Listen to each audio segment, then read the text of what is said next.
పవన ముక్తాసనం చేయండి. First 90 degrees. కాలు స్ట్రైట్గా పెట్టాలి, ముందుకు నెడుతూ ఉండాలి. 20 seconds అంటే 20 లెక్క పెట్టండి. తర్వాత ఎడమ కాలు మళ్ళీ 20 seconds.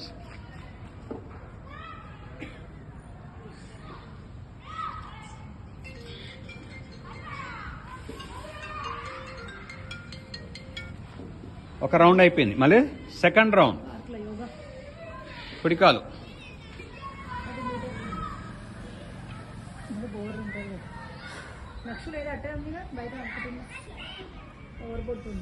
ఎడమ కాలు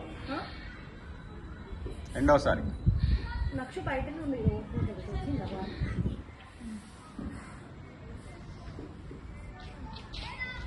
మూడోసారి కుడికాలు.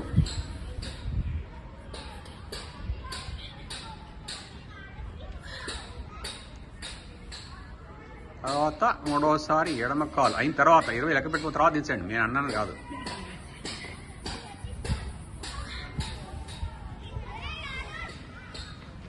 ఫస్ట్ మెథడ్లో ఫస్ట్ పార్ట్ ఇది.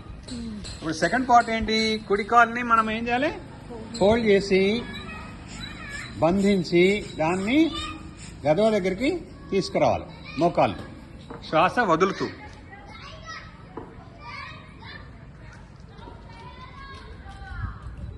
ఇరవై సెకండ్లు ఉండాలి.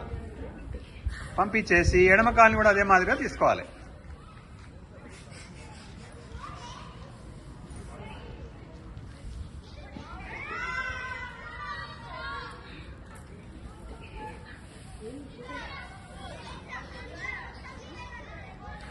రెండో రౌండ్ మళ్ళీ కుడి కాలుతో ఫస్ట్.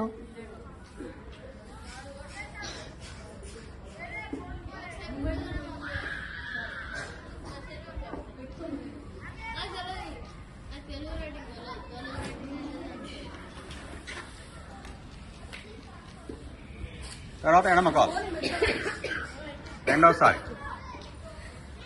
ఎడమ కాలు రెండోసారి.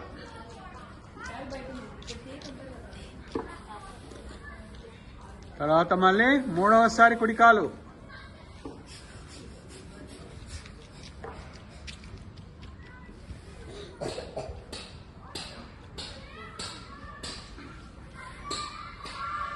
తర్వాత మూడోసారి ఎడమ కాలు.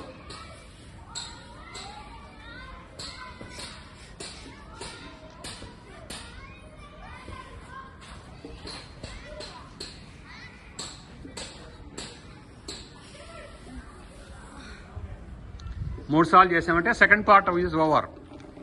ఒకటి ఫస్ట్ మెథడ్లో 2 పార్ట్లు అయిపోయినాయి. మూడోసారి ఏంది? నాలుగోసారి కుడికాలు తీసుకురండి. తీసుకొచ్చి ఎడమ కాలుతో రౌండింగ్ బిగ్ రౌండ్ చేయాలి. అడ్జస్ట్ చేసుకోవాలి ఆ కాల్ని, ఫోల్డ్ చేసిన కాల్ని. అప్పుడు మంచిగా వస్తుంది మనకు. కొంచెం బెండింగ్ చేసి వంచితే ఇది అడ్డం, దానికి అడ్డం రాకుండా ఉంటుంది అన్నట్టు.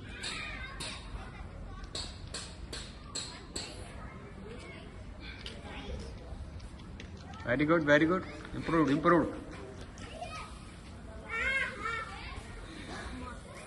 ఇప్పుడు ఏం చేయాలి? మళ్ళీ ఎడమ కాలు పట్టుకొని ఫోల్డ్ చేసి కుడి కాలుతో రౌండింగ్ చేయాలి. 6 సార్లు ఇటు, 6 సార్లు అటు.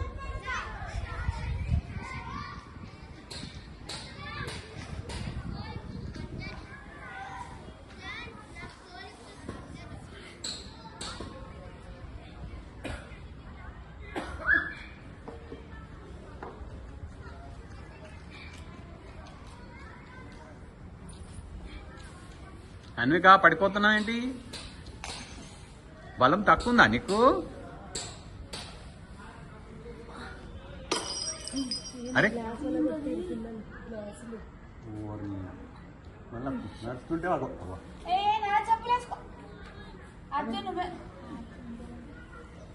బాల్తో కొట్టాలి కానీ వాటితో ఆడడం ఏంటి అసలు?